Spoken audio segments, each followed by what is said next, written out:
Oke teman-teman, sebelum kita melakukan pembelajaran, sebaiknya kita berdoa dahulu. Berdoa dimulai. Doa selesai. Ya, terima kasih. Baik, untuk kalian dulu ya. Untuk minggu ini kelompok B ya yang masuk ya. Berarti untuk minggu depan Ibu bertemu dengan kelompok A dan kalian akan melakukan PJJ ya. Yang sudah hadir pada hari ini, semoga kita semua diberikan kesehatan ya, apalagi sekarang kita berada masih dalam pada masa pandemi. Yang paling utama adalah menjaga kesehatan. Untuk menjaga kesehatan di masa pandemi itu, yang paling penting adalah kalian harus makan yang banyak. Ya tidak? Ya. Kalau misalnya ya, kalian makan yang banyak, maka imun tubuh pun akan baik pula. Berikutnya, sebelum kita lanjut ke pembelajaran kita hari ini, kita akan menyanyikan lagu Indonesia Raya terlebih dahulu. Ya, sekarang gilirannya siapa nih yang jadi dirjen? Gantian minggu kemarin Dimas ya, sekarang gantian yang lain. Siapa? Najwa ya. Oke, Najwa silakan maju untuk memimpin sebagai dirjen. Tanah tumpah darahku, di sanalah aku berdiri, jadi pandu hidupku. Indonesia kebangsaanku, bangsa dan tanah airku. Marilah kita bersatu, Indonesia bersatu.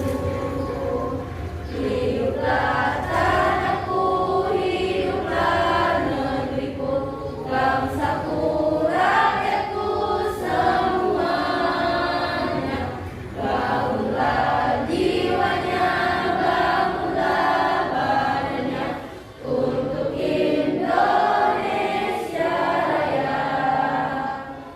Indonesia Raya, merdeka, merdeka, tanahku, negeriku yang ku cinta. Indonesia Raya, merdeka, merdeka, hiduplah Indonesia Raya. Ya, silakan duduk kembali, nyanyikan lagu Indonesia Raya. Kita akan lanjut ke materi berikutnya. Tapi sebelum kita melanjutkan, Ibu tanya dulu nih. Minggu lalu kita sudah belajar apa? Teks anekdot. Masih ingat tidak teks anekdot itu apa? Kayak cerita, Ya, Mas? Apa itu teks anekdot? kayak cerita lucu. Cerita lucu, betul ya. Teks anekdot itu teks yang mengandung unsur kelucuan, namun di dalamnya ada suatu kritikan atau sindiran. Betul, tepuk tangan untuk Imas. Nah, berarti Imas masih ingat nih dengan materi sebelumnya. Nah, untuk pada hari ini kita akan melanjutkan materi kita terhadap teks laporan hasil observasi. Ya, untuk kompetensi dasar pada pembelajaran hari ini yaitu kalian harus mengidentifikasi teks laporan hasil observasi. Ya, nah tujuan pembelajaran pada hari ini kalian nanti akan mengidentifikasi dari segi ciri-cirinya, kemudian menentukan isi pokoknya, yang terakhir adalah menentukan kalimat tidak efektif dalam teks laporan hasil observasi. Yang dimaksud dengan teks laporan hasil observasi itu, nah kalau kalian baca di sini, teks laporan hasil observasi itu adalah teks yang berisi penjabaran umum atau melaporkan sesuatu berupa hasil dari pengamatan atau observasi. Nah, apa sih tujuan dari teks laporan hasil observasi itu? Nah, yang pertama adalah mengatasi suatu persoalan. Dua,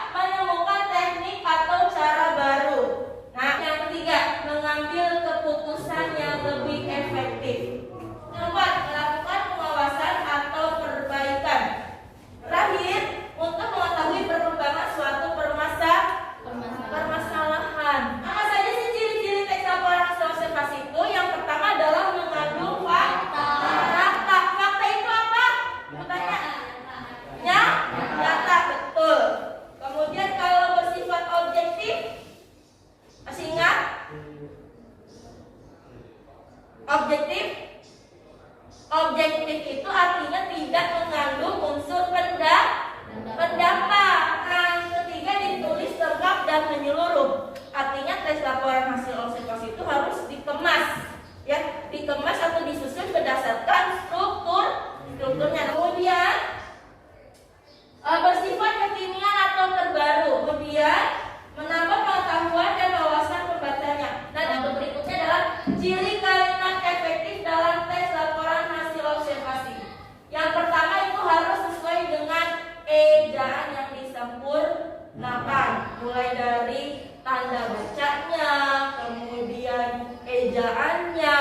Nah, misalnya kalau ejaan kata apotik dengan apotek, kalau dalam KBBI itu yang benar mana?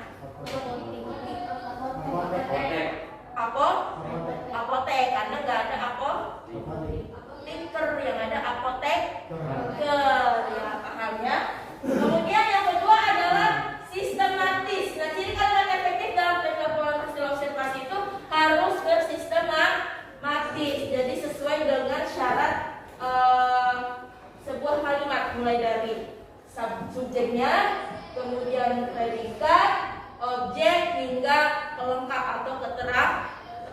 Berikutnya, tidak boros atau tidak tidak bertele-tele. Artinya kalimat dalam tes laporan hasil observasi itu harus disampaikan dengan singkat, jelas, dan padat, ya. Kemudian yang terakhir adalah tidak ambigu. Tidak ambigu itu berarti apa? Ambigu itu apa? Tidak memiliki makna ganda, ya, tidak memiliki makna ganda. Nah, di sini ada contoh tes laporan hasil observasi, ya, tentang pembelajaran pada masa COVID atau masa pandemi ini, ya. Nah, cukup itu saja materi yang Ibu sampaikan. Mungkin ada yang mau ditanyakan? Boleh sebelum kita lanjut ke kegiatan berikutnya? Ya, Mei ya. Ayo Mei, mau tanya apa? Apa sih perbedaan teks laporan hasil observasi dan berita? Ya, perbedaan teks laporan hasil observasi dengan teks berita. Apa bedanya? Nah, bedanya kalau teks laporan hasil observasi itu sebelumnya dilakukan pengamatan, ya kan? Ya. Kita menentukan sebuah objek, lalu kita lakukan pengamatan atau observasi atau penelitian, ya. Baru kita setelah mendapatkan hasil penelitian itu atau pengamatan itu, kita tuangkan dalam sebuah teks atau tulisan, maka disebut teks laporan hasil observasi. Nah, kalau berita itu teks yang menjelaskan suatu peristiwa. Misalnya tadi di depan ada yang kecelakaan, terus Mei bilang ke temennya, misalnya si Rohim, tadi ada kecelakaan lo di depan, motor nabrak sama becak misalnya, ya. Nah, itu adalah berita. Paham ya perbedaannya? Paham ya? Oke, terima kasih. Ibu tutup salungianya. Untuk berikutnya, kalian akan melaksanakan tugas dari Ibu, ya. Kita akan melakukan diskusi, ya. Sebelumnya Ibu akan bagi dulu menjadi beberapa kelompok. Nah, masing-masing kelompok itu terdiri dari 3 orang. Ya, kenapa 3 orang? Karena ini masih masa pandemi, ya. Kita harus tetap jaga jarak. Nanti duduknya harus jaga jarak. Kalau sudah duduk dengan kelompoknya masing-masing, Ibu akan membagikan kalian LKPD. Nah, LKPD ini kalian kerjakan masing-masing meskipun ini berkelompok. Jadi nanti kalian saling bertukar informasi. Lihat dulu LKPD-nya. Oke? Boleh? Ya, betul. Jadi nanti jawabannya langsung kalian tulis di LKPD ini, ya. Silakan dikerjakan, silakan berdiskusi. Sambil kalian berdiskusi, Ibu akan menilai kalian dari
akan upaya pemerintah dalam agar program COVID-19 tidak semakin bertambahnya kan tadi.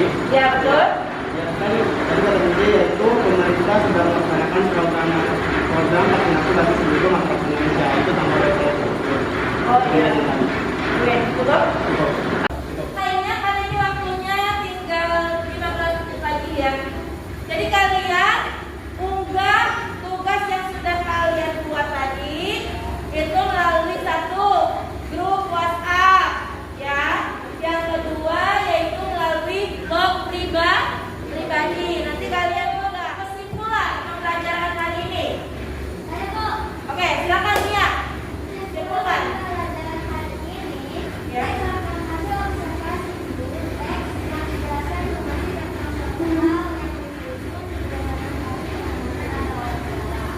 Ya,